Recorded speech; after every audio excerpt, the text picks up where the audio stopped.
দেখি ভাইয়া ছবি।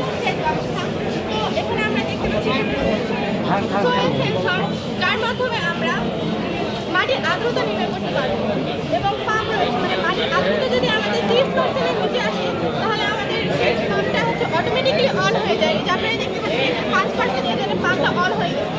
এই জন্য হচ্ছে আমাদের এখানে পানির ব্যবস্থা হবে।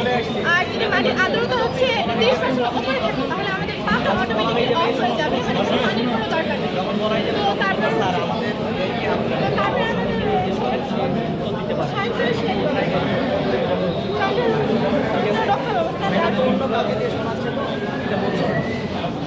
এখানে আমাদের রয়েছে রেড সিগন্যাল আর হচ্ছে মোশন সেন্সর। এখানে ধরেন আপনার যদি কোনো পশু পাখি থাকে জেলা পর্যায়ে অংশগ্রহণ করবে আমাদের দল, সেক্ষেত্রে মূলত উপস্থাপন করবে শিক্ষার্থীরা। সাইকেলের যেহেতু আমার দুজন শিক্ষকরা এর সাথে জড়িত, শিক্ষকরা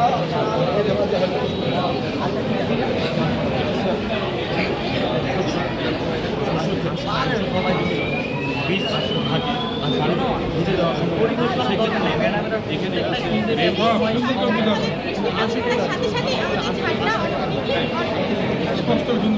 আর আবার